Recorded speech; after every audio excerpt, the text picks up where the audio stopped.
우리 빌립남 선교회 감사합니다. 50대 연령층이 우리 선교회의 주축인데 다 어디를 가셨는지 여기 다른 데 50대들 앉아 계신 것 같은데 다른 데 보지 마시고 여러분들이 얘기하는 겁니다. 저는 이 상황에서 이 숫자를 보면 그 숫자에 어떤 의미를 막 부여하고 싶은 막 마음이 올라와요. 근데 아무리 봐도 6명인데 6이라는 숫자에 어떤 의미를 부여할까 고민을 뒤에 앉아서 하고 있었습니다. 그러다가 나도 빌립 선교회 멤버인데요. 그 생각이 딱 들면서 갑자기 숫자가 7이 돼버렸습니다. 그렇죠. 7 집사, 초대교회 7명의 집사를 통해서 예루살렘이 복음화가 됐습니다. 그뿐입니까? 예루살렘뿐 아니라 온 세상이 그 집사들의 섬김과 수고로 온 땅에 주의 그리스도의 복음이 충만케 되어진 역사가 있었습니다. 비록 단촐한 모습이지만 충분합니다. 많아서 문제가 아니라 그 숫자의 한 명 한 명이 어떠한 마음과 어떠한 태도를 가지고 주를 섬기느냐, 오늘 말씀 찬송했던 것처럼 죽도록 충성하는 주님 앞에 그러한 마음과 태도를 가지고 나아갈 때에 우리 빌립 남선교회를 통해서 이 세종이 변화되고 이 나라가 바뀌어지는 은혜로운 역사가 임하게 될 줄로 믿습니다. 빌립 남선교회 헌신 예배 말씀을 저는 항상 고민을 하죠. 고민을 하는데 어떤 말씀을 나눌까? 지난번부터 이상스럽게 그 선교의 이름을 가지고 제가 설교하기 시작한 그런 것 때문에 빌립을 건너뛸 수가 없었습니다. 빌립. 이 빌립은 사실 성경에 보면 4명의 인물이 나와요. 헤롯의 동생 빌립이라는 사람, 또 분봉왕 중 한 명인 빌립이 나오고 있고요. 또 하나는 12 제자 가운데 한 명인 빌립이 나오고, 또 하나는 누군지 아시죠? 7 집사, 초대교회에 세워진 7 집사 가운데 한 명이 빌립이었습니다. 사실 이 빌립이라는 사람이 나오는 빈도가 그리 많지 않기 때문에 우리가 빌립에 대한 부분들을 인식을 많이 잘 안 하고 신앙생활 할 때가 많습니다. 특히 우리 빌립 남선교회 이름은 누구 빌립일까요? 사도 빌립이에요? 알고 있는데요. 갑자기 물어보면 당황스러워요. 아는 것도 틀릴 것 같아가지고, 그죠? 빌립 집사일 겁니다. 사도 빌립도 물론 훌륭한 일들을 하셨지만 사실 이제 빌립 집사님의 이름이 사실 교회의 선교회라든가 부서 이름으로 붙는 경우가 많습니다. 빌립 집사님도 사실 그렇게 유명한 분은 아닙니다. 왜냐하면 사도행전에 빌립 집사님이 한 4군데 정도 집사님의 이름과 그 행적들이 이제 기록이 되고 있어요. 근데 그 빌립 집사가 나오는 그 부분에 공교롭게도 있잖아요. 빌립 집사님이 오늘 말씀 나눈 8장에 이제 그 사역이 주도적으로 나오는데 8장 한 장을 통해서 그의 사역이 나온다는 것은 큰일입니다. 근데 이 8장에 나오는 앞 뒤가 그보다 더 막 충격적인 상황들이 생겨요. 8장 앞에 7장에서는 어떤 일이 있습니까? 스데반 집사님이 순교를 당하는 아주 큰 사건이죠. 이 사건이 바로 직전에 있어요. 그러니까 이 스데반 집사님한테 집중하다가 바듯 8장으로 넘어오다가 갑자기 9장으로 넘어가면서 사도 바울의 하나님이 바뀌시는 역사가 했단 말이에요. 그래서 스데반과 바울 사이에 끼어서 빌립 집사님이 매우 훌륭하고 위대한 일들을 했음에도 불구하고 거의 우리가 많이 인식을 하지 않고 신앙생활하는 경우가 좀 많습니다. 근데 어쨌든 우리가 스데반 집사처럼 바울 사도처럼 사역을 하고 그렇게 충성스럽게 살아가는 삶도 매우 중요하지만 우리가 스데반과 같이 다 될 수는 없잖아요. 바울처럼 우리가 사역을 다 할 수는 없는 겁니다. 빌립, 이 8장에 나오는 빌립 집사님의 모습을 보면 사실 스데반과 바울에 비하면 그다지 두드러진 모습은 사실 그의 처음 모습은 그렇게 나오지는 않고 있습니다. 어떤 모습으로 빌립이 처음 그 이름이 부각이 될까요? 그는 도망자 빌립이었어요. 도망하는 사람 빌립. 물론 7 집사가 세워질 때 이름이 세워지지만 그 이후에 그 빌립의 행적이 기록된 처음 그 장면에서 빌립은 도망하는 사람으로서 그 이름이 기록되고 있습니다. 6장 7장 말씀에 보면 특히 스데반이 순교를 당하죠. 순교를 당하고 오늘 말씀 3절 말씀을 보니까 바울이 교회를 잔멸할세, 막 교회를 싹싹 뒤져가면서 그 믿음이 있는 사람들을 다 죽여 나가는 거예요. 감옥에 끌고 가는 그러한 상황들이 생겼습니다. 그때의 교회에 얼마나 큰 두려움이 왔겠습니까? 온 성도가 예루살렘에 거할 수 없고 온 땅으로 퍼져나가기 시작합니다. 유대 땅으로 퍼져나가고요, 사마리아 땅으로 넘어가는 거예요.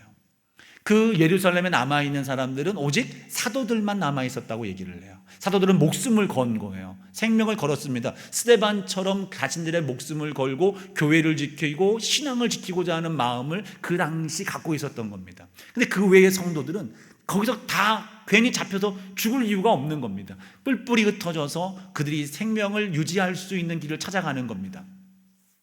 그때 그 무리 가운데 하나가 빌립 집사도 거기에 포함되어 있었어요. 스데반 집사는 순교를 당했지만 빌립 집사는 도망자처럼 보였어요. 도망하는 빌립 집사님의 마음이 한편 어떻겠습니까?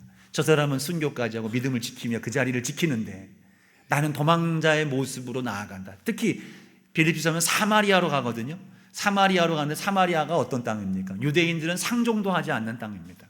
그 땅은 들어가지도 않는 땅이에요. 근데 사마리아로 들어간 이유가 있습니다. 학자들은 그 사마리아로 들어간 이유가 사마리아에는 유대인들이 들어오지 않기 때문에 그곳으로 들어가면 안전할 것이라고 하는 판단하에 사마리아로 들어갔을 것이라고 추정을 하는 거예요. 그렇게 자신의 안전함을 추구하며 사마리아까지 나아간 그러한 빌립 집사, 언뜻 생각하면 믿음이 별거 아니네라고 생각할 수 있겠지만 사실 그렇게 이해하면 안 됩니다. 앞서 말씀을 드렸던 것처럼 우리가 다 스데반처럼 순교할 수는 없습니다. 우리가 다 삶의 거처를 버리고 바울처럼 먼 거리를 떠나서 선교사로 나아가야 될 필요는 없는 거예요. 그러한 사명은 하나님이 주시는 특별한 부르신 그 사람들을 통해서 이루어가고 우리는 우리의 삶 속에서 맡긴 사명을 감당해야 되는 겁니다. 이 빌립 집사님은 어쨌든 그러한 모습 속에서 사마리아로 들어갔고 도망하는 그러한 상황에 처해져 있는 겁니다. 근데요, 빌립 집사님이 가는 그 상황들을 볼 때에 여러분 우리는 그거의 피신함으로 인해서 믿음의 분량이 작은 것처럼 느껴졌지만 그렇지 않았습니다. 빌립 집사님이 가는 곳마다 그가 행하는 그 현장, 그가 거하는 그 현장에는 어떤 일들이 벌어졌을까요? 성경 말씀에 보면 그 가운데 직간접적으로 표현하는 바 기쁨이 임하는 역사가 임했습니다. 빌립이 가는 곳에 기쁨이 임하는 겁니다. 빌립이 가는 곳에 6장 말씀을 보니까요, 6장 7절 말씀이 있어요. 6장 7절 말씀은 6장에서 7 집사가 세워진 다음에 있어졌던 일들입니다. 이렇게 말씀을 합니다. 하나님의 말씀이 점점 왕성하여 예루살렘에 있는 제자의 수가 더 심히 많아지고 허당한 제사장의 무리도 이 도에 복종하니라. 7 집사가 세워져서 교회가 기도하는 일과 말씀 가르치는 일과 교회를 섬기는 그런 구제와 일들을 더 조직적으로 아름답게 해나가니까 그때로부터 더 제자의 수가 심히 많아졌다. 여러분, 복음이 전파돼서 예루살렘에 복음으로 말미암아 구원받은 제자의 수가 많아졌다는 사실이 얼마나 교회 안에 큰 기쁨이 되겠습니까? 하나님 나라에 얼마나 큰 기쁨이 되겠냐 말이죠. 하나님 나라는 잃었던 한 양이 돌아오는 것만으로도 큰 잔치가 일어나는데 여러분, 그 나라, 그 예루살렘이 7 집사를 통해서 사도들을 통해서 구원받는 역사가 막 일어나는 거예요. 빌립 집사도 그 멤버 중에 하나였습니다. 두 번째 언급은 오늘 우리가 읽은 말씀 8장에 나오는 말씀인데 8장 8절 말씀에 보면 이렇게 말씀합니다. 그 성에 큰 기쁨이 임했다. 빌립이 들어갔어요. 사마리아로. 빌립이 사마리아로 들어간 뒤에 사마리아는 소외받은 사람들의 집단이었습니다. 유대인들에게 멸시 천대를 받았던 거예요. 개라는 그러한 칭호를 받았던 사람들이 욕하는 거죠. 그 땅을 밟으면 먼지를 떨어내면서 저주받은 땅이라고 그들은 얘기를 합니다.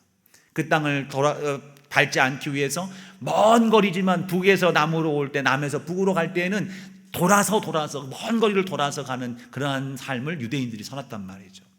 근데 그 가운데에 빌립이 들어가니까 그 소외됐던 땅에, 그 슬픔과 그 경멸이 있었던 그 땅에 큰 기쁨이 있었습니다.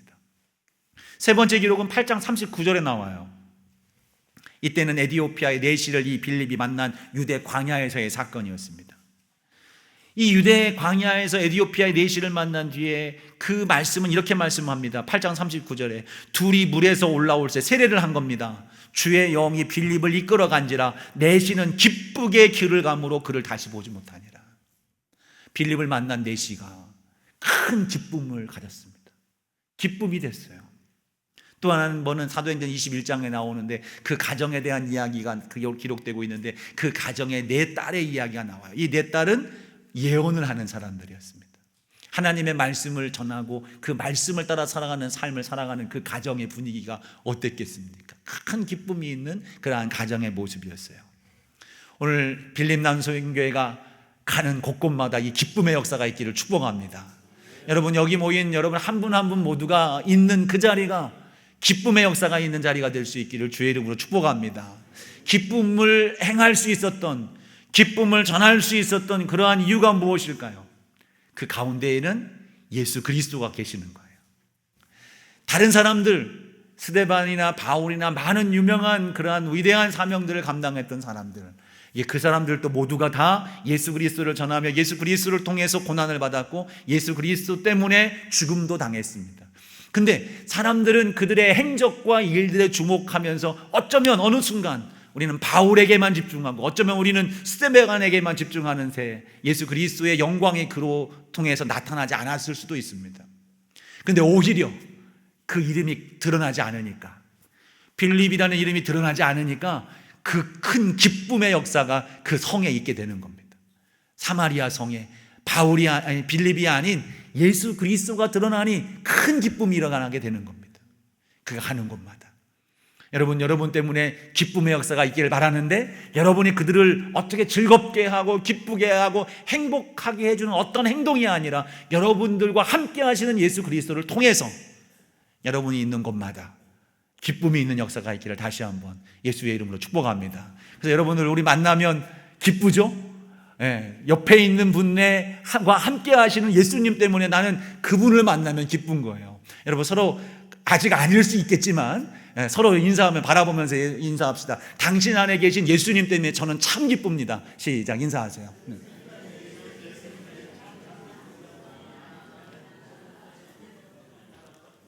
마음에 찔리시는 분 계실 거예요. 내가 예수님 때문에 이제 기쁨을 전하는 사람이 돼야 되겠다, 이런 마음을 가질 수 있습니다. 자, 그럼에도 불구하고 우리는 그 사람을 좀 분석을 해봐야 되는 거예요. 왜냐하면 하나님께서는 역사를 이루어 가시는데 사람을 통해서 역사를 해나갑니다. 사람을 통해서 역사에 나가실 때에 그 사람의 면면, 그 사람의 어떤 성격, 성품, 그러한 사람의 어떤 형질, 특징적인 것들을 그대로 들고 사용하시는 거예요. 그 속에서 우리는 그 사람의 면면을 들여다봄을 통해서 우리는 그를 배울 수가 있습니다. 그를 배우고 그의 삶을 따라감으로 그가 이루어갔던 예수 그리스도가 이 땅에 가득한 삶, 그래서 기쁨이 충만케 했던 사명을 우리 또한 이루며 살아갈 수 있는 복된 삶이 될 것입니다. 그래서 오늘은 설교라는 것보다는 하나의 교육 같은 시간이라고 생각을 하세요. 많은 이야기를 할 거예요. 많은 이야기를 할 테니까 마음에 단단히 마음을 붙드세요. 눈꺼풀도 단단히 붙잡으시고요. 괜히 제가 여러분들 바라보면서 저는 마음이 심약한 사람이어서 제 말씀 듣다가 조는 분 계시면 제 마음에 순간 당황을 해요. 당황을 해서 말씀이 말이 버벅거리기 시작하는데, 혹여 제 말이 버벅거린다, 주변을 한번 살펴보십시오. 누가 졸고 있나 싶으면 깨우시고 이렇게. 빌립은 어떤 사람이었느냐? 먼저 보면 사명에 충성스러운 사람이었습니다. 자기에게 맡겨진 사명을 정말 충성스럽게 행했던 사람이었어요. 앞서 말씀드렸던 것처럼 바울은 별반 크게 어떤 특징적인 것들이 나오진 않았습니다. 그리고 또 우리의 생각 속에서 지금 제가 사명이라는 말을 하는 순간 사명에 대한 거부감이 마음에 확 들 수 있습니다. 내가 어딘가를 떠나야 되나? 내가 뭔가 생명을 걸어야 되나? 이런 큰 부담 때문에 이 사명에 대한 소리가 들려올 때마다 괜히 귀를 닫고 싶고 마음이 무거워지는 상황 가운데 이를 수가 있습니다. 근데요, 빌립을 보세요. 앞서 말씀을 드렸습니다. 이 빌립이 지금 처한 상황은 어떤 상황입니까? 사명자의 모습이 아닙니다. 도망하는 모습이에요. 제가 자꾸 도망했다고 얘기하지만 사실 그 당시에는 그럴 수밖에 없었다는 상황들을 여러분 전제하면서 이해를 하셔야 됩니다. 비겁하다는 말이 아닙니다. 맞서서 스데반처럼 서 있지 않았다는 것을 제가 말씀을 드리는 거예요. 근데 말씀을 드리는 바 스데반처럼 다 생명을 걸고 그 자리에서 순교하면 안 되는 상황이었던 거예요.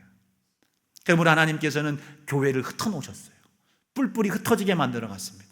빌립도 도망하면서 얼마나 마음이 무거웠겠습니까? 자기의 형제 같은 스데반의 그 죽음을 자기가 잘 뒤처리도 못하고 도망하는 도망자의 모습으로 이 자리를 떠나고 있는 이 상황 속에서 그의 마음이 얼마나 무거웠겠습니까? 근데요, 그것만 볼 게 아니라 그 이후에 빌립의 행적을 한번 보십시오. 그 이후에 사마리아로 들어간 빌립의 모습은 어떻게 됩니까? 거기서 사마리아 사람들을 만나기 시작하는 거예요. 사마리아 사람들을 만나는데 그 사마리아 사람을 만났을 때 이 빌립이 한 행동은 예루살렘에서 했던 행동 그대로 나오기 시작하는 거예요. 어떤 것입니까? 빌립의 마음속에는 한편 그런 생각이 들었을 거예요. 사마리아를 들어갔을 때 의도치 않은 마음으로 사마리아 안으로 들어갔는데 이 사마리아 사람들을 만나니까 예수님의 마지막 사명이 떠올랐을 거예요. 너희는 예루살렘과 사마리아와 땅끝까지 이르러 내 증인이 될 것이다. 예루살렘에 있었던 자기가 어느 순간 도망자로서 사마리아에 들어왔는데 사마리아 사람을 내가 만나서 그 순간 그 마음이 침착하게 정리가 되면서 그에게 입술에 예수 그리스도의 복음이 사마리아 사람들에게 전파가 되기 시작했을 거예요. 그때 오늘 말씀해 보니까 어떤 일들이 일어납니까? 8장 6절 말씀을 보니까요, 무리가 빌립의 말도 듣고 행하는 표적도 보고 한 마음으로 그가 하는 말을 따르더라. 그가 예수 그리스도를 전했더니 그게 먹히는 거예요. 그 말을 듣고 이 사람들이 그 말을 따르기 시작하는 거예요. 예수님이 명하신 그 말씀, 내가 너희를 떠나지 않겠다. 성령이 임하시면 권능을 받고 성령이 내게 임하셨던 그 역사를 통해서 지금 능력이 나타나는구나. 그 마음에 큰 동기가 되어서 다시 그 마음 속에는 그 복음의 사명이 그 마음에 불타오르기 시작했을 겁니다. 여러분, 우리의 삶의 모습 속에서 우리의 삶의 자리, 내가 어떠한 사명자의 모습을 갖고 있지 않다고 해서 어느 교회는 어떤 분들 얘기하는 거 보면 사명자는 각별한 사람들만 사명자라고 얘기를 합니다. 근데 사명자는요, 누군가 각별한 사람만 사명자가 아닙니다. 예수 그리스도를 믿는 믿음의 출발선상에 있는, 믿음으로 말미암아 구원받은 모든 사람이 사명자가 시작이 되는 거예요. 어떤 사명입니까? 예수 그리스도의 복음을 전하는 사명. 그 복음을 가지고 다른 이들에게 소개하고 전하고 선포하고, 그 사명이 저와 여러분에게는 시작이 되는 겁니다. 여러분, 우리가 사명자라는 자의식을 굳건히 가질 수 있기를 주의 이름으로 축복합니다. 어디 가서가 아닙니다. 내 삶의 자리에서 내가 예수 그리스도를 소개하고, 내게 맡기신 삶의 자리에서 그 일을 행하고, 사랑으로 섬기고, 그를 용서하고, 내 있는 자리에서 예배하며, 그 자리에서 중보하고 기도하며, 내가 어떤 자리에 있든 상관없습니다. 빌립이 그 도망자의 삶을 제가 자꾸 강조하는 것은 우리와 똑같은 사람이라는 겁니다. 생명을 걸고 어디로 나가지 않은 사람이라는 거예요. 근데 그 자리에서 그는 여전히 사명자였습니다. 왜요? 그 자리에서 그가 자신이 해야 될 일이 무엇인지를 알고 그 일을 행하고 있기 때문입니다. 여러분 자리에서 해야 될 일이 뭔지 아시죠? 여러분들에게 주신 하나님의 사명이 있습니다. 은사가 있습니다. 달란트가 있습니다. 여러 모양의 여러분들 하나님의 능력이 있어요. 예수 그리스도의 복음이 내 안에 있습니다. 전할 수 있는 저와 여러분 되기를 축복합니다. 섬길 수 있는 사명자가 되는 거예요. 그 있는 자리에서. 그 있는 자리에서. 그랬더니 8절 말씀 뭐라고 합니까? 그 성에 큰 기쁨이 있더라. 여러분들, 내가 부족한 그 자리에서 내가 해야 될 일을 하기 시작할 때 그곳에 기쁨이 많은 거예요. 그와 같은 여러분 되기를 축복합니다. 두 번째로는 성령 충만하다 그랬습니다. 8장에 이어지는 우리가 읽지는 않았습니다. 9절 이하에 나오는 말씀을 보면 어느새 빌립은 유대 광야 한복판에 있어요. 유대 광야 한복판, 먼지 나는 그 광야 한가운데 왜 서 있습니까? 26절, 여러분 성경 한번 들춰보십시오. 26절 말씀해 보니까 이렇게 말씀을 합니다. 주의 사자가 빌립에게 말하여 이르되 일어나서 남쪽으로 향하여 예루살렘에서 가사로 내려가는 길까지 가라 하니 그 길은 광야라. 지금 누가 말했습니까? 주의 사자가 빌립에게 남쪽으로 내려가서 유대 광야로 가라고 말씀하고 있어요. 빌립은 그 말을 따라서 광야로 나왔습니다. 광야 한복판에 서 있습니다. 왜 여기 있는지도 모르고 서 있는 거예요. 근데 멀리서 수레 하나가 오는 겁니다. 그 수레, 성경은 그 수레에 누가 탔습니까? 에디오피아의 내시 재무장관이 타고 있었다고 얘기했어요. 그 사람이 타고 이 빌립 앞으로 오는 거예요. 그 옆을 지나가고 있는 겁니다. 그때의 성령께서 29절 말씀이죠.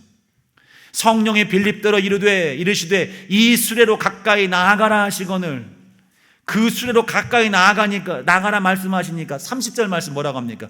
빌립이 달려가서 막 달려가는 거예요. 성령께서 저 사람에게 가라 했더니 빌립은 마음속에 그 방향과 그 목적을 향해서 막 달려가는 겁니다. 7 교회의 집사가 세워질 때의 기준이 있었습니다.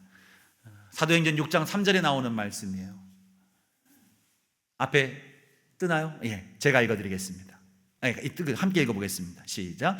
형제들아, 너희 가운데에서 성령과 지혜가 충만하여 칭찬받는 사람 7을 택하라. 우리가 이 일을 그들에게 맡기고. 7 집사가 세워질 때 빌립이 포함되어 있었죠. 빌립은 이미 어떤 사람이었습니까? 성령과 지혜가 충만하고 칭찬받는 사람이었습니다.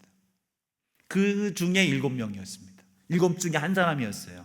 이미 그는 성령과 지혜가 충만한 사람이었습니다. 성령 충만은 무엇입니까? 성령께 사로잡힌 상태인데 그것이 2가지 형태로 나타나요. 에베소서에는 그것을 비유해서 술 취한 사람 같다라고 말씀했습니다. 그건 뭐예요? 술 취하면 내 의지, 내 이성, 내 행동을 내 마음대로 하지 못하는 거예요.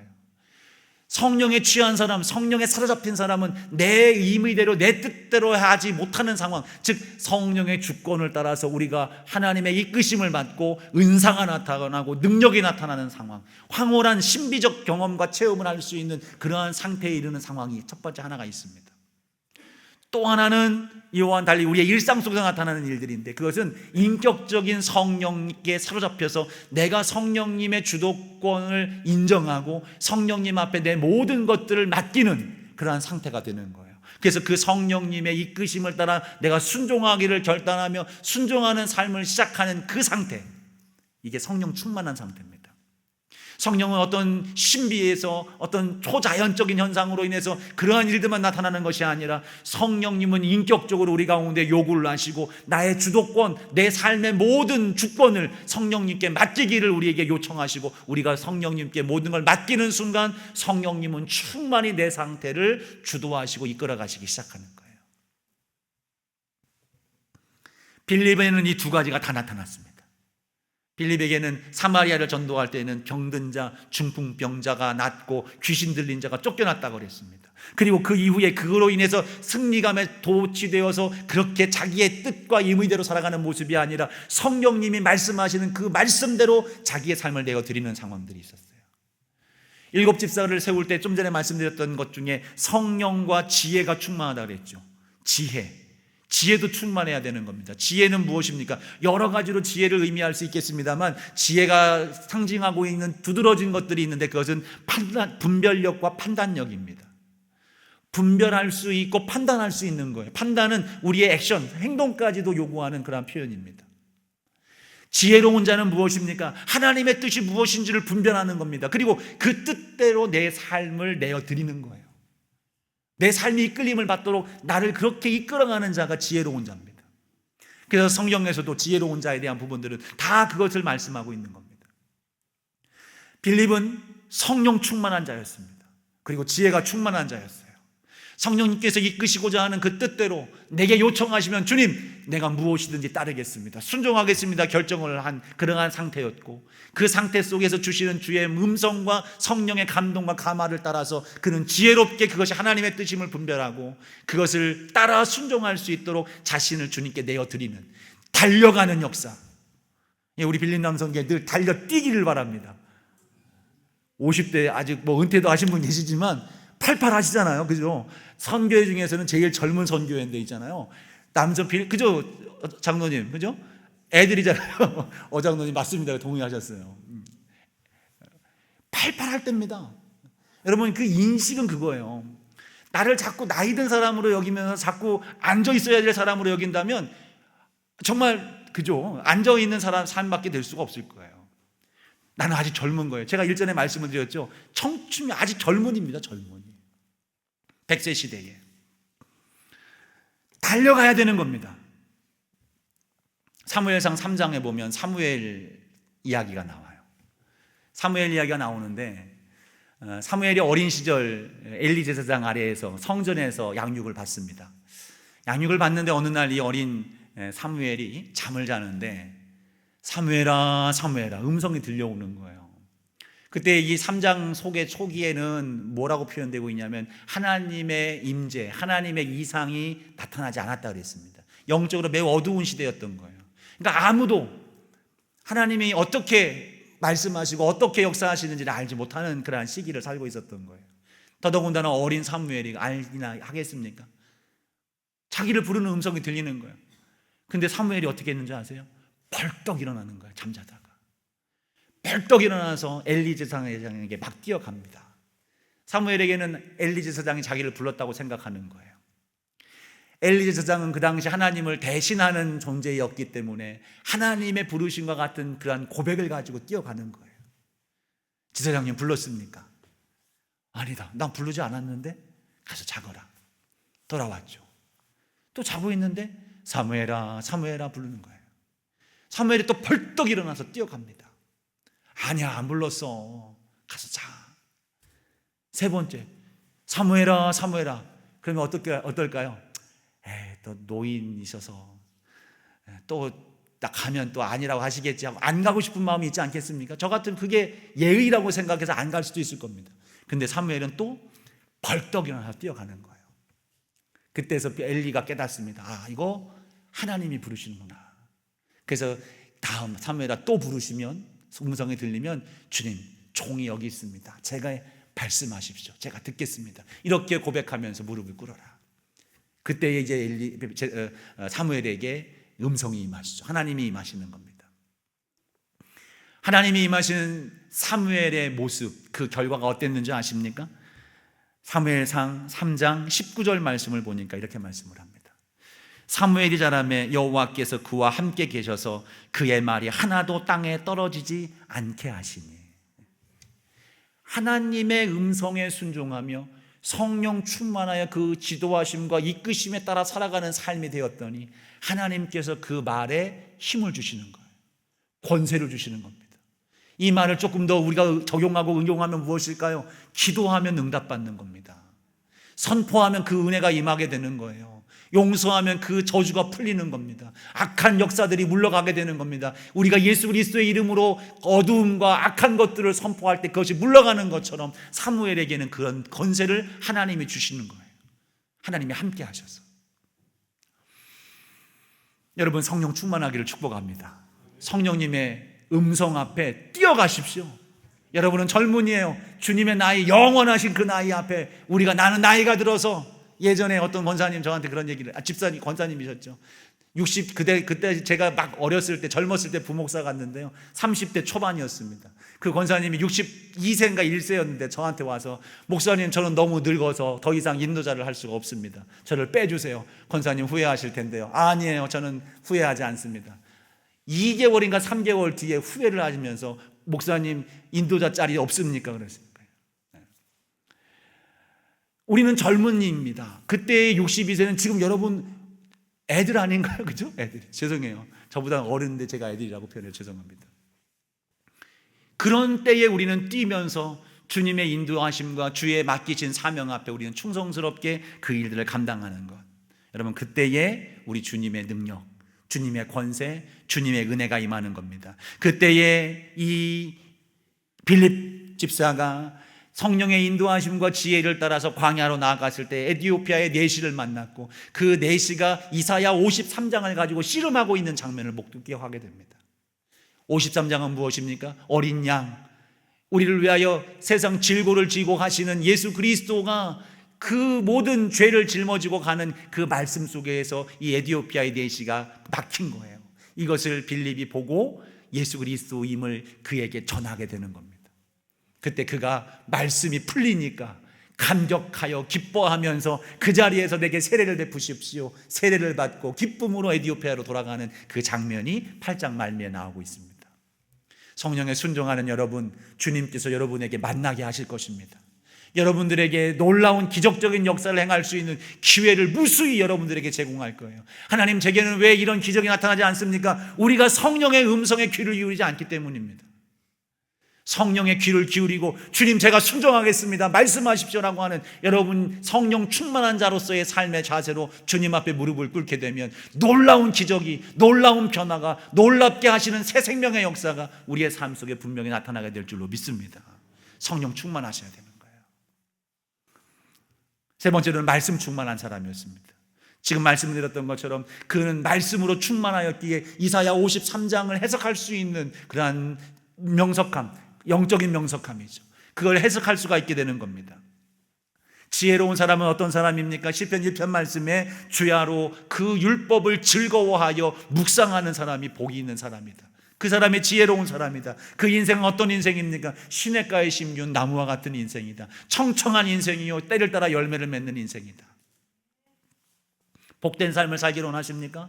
주의 말씀을 기뻐하십시오. 주의 말씀을 주야로 묵상하십시오. 그 말씀을 붙들고 살아가는 삶이 되어질 때에 우리는 어느 순간 내 성품과 성격이 주님을 닮아가는 사람이 될 거예요. 내 사고와 내 판단력이 주님의 것과 같은 생각의 사람이 될 것입니다. 성경은 우리에게 이것은 이거고 A는 B고 B는 C다라고 하는 정답을 주시는 말씀이 아닙니다. 지금 시대의 이 옛날 책, 2000년 전, 3000년 전에 쓰여진 이 책이 지금 우리 이 복잡한 AI 시대에 정답을 제공할 수 있겠습니까? 그 똑같은 대답을 여기서는 해줄 수 없어요. AI를 주님 어떻게 해야 됩니까? 성경을 아무리 찾아보십시오. AI를 대하는 태도를 우리는 성경에서 찾을 수가 없을 거예요. 근데 성경을 우리가 묵상하고 읽을 때에 우리의 사상과 우리의 가치 체계가 하나님의 판단과 같이 되어져 가는 겁니다. 하나님의 시선으로 우리는 세상을 볼 수 있고 상황을 분별할 수 있는 눈이 열려지게 되는 겁니다. 그때의 우리의 판단, 우리의 언어, 우리의 행동, 그것은 주님이 기뻐하시는 주님 닮은 자의 작은 빛과 같은 존재로서 빛의 자녀들처럼 행하는 아름다운 모습으로 우리의 삶이 나타나게 되는 것입니다. 그러므로 우리는 말씀 충만해야 되는 거예요. 성경을 얼만큼 많이 읽었느냐 하는 문제가 아니라 내가 예수 그리스도를 닮아갈 때까지, 하나님의 사랑의 그 깊이와 넓이와 규모를 더 깊이 알아갈 때까지 우리는 말씀 앞으로 계속 가까이 나가야 되는 겁니다.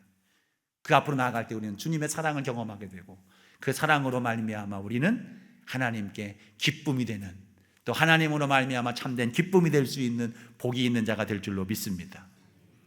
또 하나 마지막으로는 삶의 모범이 되는, 칭찬받는, 아까 얘기했죠, 7집사 칭찬받는 사람이었다 그랬습니다. 그 아까 언급했던 사도행전 21장 말씀에 보면 딸 넷이 있었는데 그 가정 모두가 하나님으로, 예수님으로 충만한 삶을 살았습니다. 그 가정이 얼마나 귀하고 행복했겠습니까? 얼마나 즐거웠겠습니까? 다른 사람들에게 전도하느라고 자기 가정을 돌보지 못한 모습이 아니라 자기 가정도 모범적으로 잘 돌볼 수 있었던 믿음의 가정으로 세울 수 있었던 그러한 믿음의 사람, 모범적인 칭찬받을 만한 그러한 사람이었던 거예요.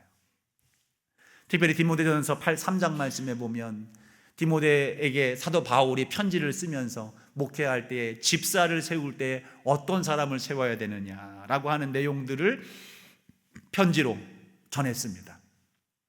그 전한 내용들을 간략하게만 전해줄게요. 무엇이 칭찬받아야 되느냐, 그냥 칭찬받는 모습이 아니라 우리는 조금 더 성경에서 말하고 있는 그 내용들을 따를 수 있는 태도를 가져야 되는 거예요. 디모데전서 3장 8절 말씀을 보면 먼저 뭐라고 한번 읽어보겠습니다. 8절만 시작. 이와 같이 집사들도 정중하고 일고이언을 하지 아니하고 술에 임박히지 아니하고 더러운 일을 탐하지 아니하고 9절 깨끗한 양심의 믿음의 비밀을 가진 자라야 할지니. 정중해야 됩니다. 여러분 정중하십시오. 정중하여 예의 바라야 된다는 겁니다. 외형적 차림뿐 아니라 언어와 태도 함부로 하지 마세요. 교회 안에 친하다고 물론 친근감을 표시하는 그런 액션과 이런 언어들이 있겠습니다만 그러나 무례하게 행동해서는 안 됩니다. 지켜줘야 되는 거예요. 정중하게. 일구이연하지 마십시오. 이때의 집사들은 신방하는 일들을 감당을 했어요. 신방을 하고 나면 그 집의 사정을 알게 됐습니다. 사정을 알게 돼서 뒤에 와가지고 다른 사람들에게 그 이야기를 해버리고 마는 거예요. 여기서는 이런 얘기했다가 저기서는 다른 얘기하는 거예요. 두 사람이 다투었을 때 이 문제 좀 해결해 달라고 했더니 이 사람한테는 그래 네가 잘 됐어, 저 사람이 문제야 했고, 이쪽에 와서는 저 사람이 문제야, 네가 맞아. 맞는 말일까요? 이게 처세인가요? 아니죠. 서로에게 갈등을 조장할 수밖에 없는 모습인 거예요. 여러분, 우리의 모습은 똑같은 언어를 해야 되는 거예요. 그리고 그의 비밀을 지켜줄 수 있는 자, 다른 데에서 함부로 내 말을 전하는 것이 아닌 이랬다 저랬다 하는 사람이 아닌 진중한 사람이 되셔야 됩니다. 또 술에 임박히지 아니한 사람, 중독을 이야기를 하죠. 이 당시에는 술에 중독이었지만 지금은 중독이 얼마나 많습니까? 참 많습니다. 스포츠, 문화, 비디오, 그죠? 드라마, 술, 마약, 많습니다. 그 중독. 어떤 집사님이 믿음을 지키기 위해서 직장에서, 요즘에는 그런 분위기가 많이 없습니다만 예전에 술을 거절했다가 부장한테 뺨을 맞기까지 했답니다. 뺨을 맞은 뒤에도 그는 정중하고 예의 바르게 부장을 대했다 그래요. 근데 어느 순간 그 간부가 점점 이 사람을 지지해 주기 시작하더라는 거예요. 지지해 주고 어느 순간 그가 가장 중요한 시험의 상황 앞에서 그 부장이 자기 편이 되어줬다라고 하는 그러한 간증을 하는 경우를 볼 수가 있습니다. 지금 잠깐 내게 있는 위기를 모면하고자 여러분 세상과 타협하지 않기를 소망합니다. 한 번, 두 번 타협하기 시작하면 중독이 돼버리는 거예요. 거기에 넘어가 버리는 것입니다. 여러분, 임박히지 아니하는 삶이 되기를 축복합니다. 우리는 임박히는 것, 성경에 보면 미치라고 하는 건데 오직 누구에게 미쳐야 됩니까? 예수 그리스도께, 주님께만 미치는 대상이고 다른 것들은 우리가 조절하고 그것들을 제어할 수 있는 지혜로움이 필요합니다. 8절 또 이어서 뭐라고 얘기합니까? 더러운 이득을 탐하지 말고. 세상 가운데에 우리가 더러운 이득을 탐할 수 있는 상황들이 얼마나 많습니까? 많은 것 아니어도 작은 것 하나라도 그냥 집어갈 수 있고, 그냥 내가 모른 척 눈 감아주면 내게 작은 유익이 생길 수 있고, 이런 건 아무것도 아니야, 법적으로 걸리지 않아 하면서 더럽게 그냥 넘어가는 경우들이 있습니다. 그럼에도 불구하고 우리는 그것을 금할 수 있어야 되는 거예요. 9절 말씀에 깨끗한 양심, 10절 말씀에 보면 시험해보고 책망할 것이 없는 사람, 그리고 11, 12절 말씀을 보면 경건한 가정생활을 해나가는 사람.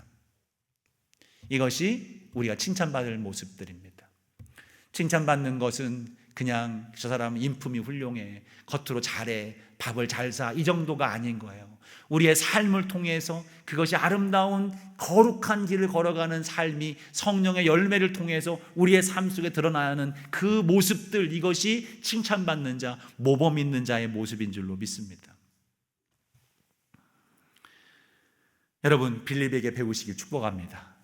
빌립의 모습 속에서 많은 이야기들을 했지만 여러분, 빌립을 통해서 여러분 우리가 어떻게 서 있어야 될지에 대한 부분들을 우리는 깨닫게 될 것입니다. 여러분, 사명을 기억하십시오. 내 삶 속에 어떤 자리든, 도망친 자리든, 내 삶 속에 고난이 있는 자리든, 어색하고 낯선 자리든, 어떤 자리든 내가 서 있는 그 자리에서 주님이 내게 원하시는 그 뜻이 있어요. 내가 원하시는 그 일들을 그 자리에서 순종하며 행하시길 축복합니다. 성령 충만하십시오. 성령의 주도하심 따라 내가 순종하며 그 뜻대로 살아가십시오. 삶의 모범이 되고 말씀으로 충만하십시오. 이것이 빌립이 가는 곳곳마다 충만한 기쁨을 전했던 비밀이 되는 겁니다. 여러분, 가는 곳마다 기쁨이 충만하기를 다시 한번 주님의 이름으로 축복합니다. 빌립 선교에 보면, 이분들만 보면 그냥 좋은 거예요. 기쁨이 충만한 겁니다. 당암교회 우리 성도들 한 분 한 분만 보면 그냥 웃음이 나와요. 뭔지 모르게 저분만 보면 내 마음이 기쁜 겁니다. 여러분, 우리 한 분 한 분 모두가 그와 같기를, 그러한 모습으로 이 땅에 주님의 나라가 조금씩 확장되는 은혜로운 역사를 볼 수 있기를 예수의 이름으로 축원합니다. 기도하겠습니다.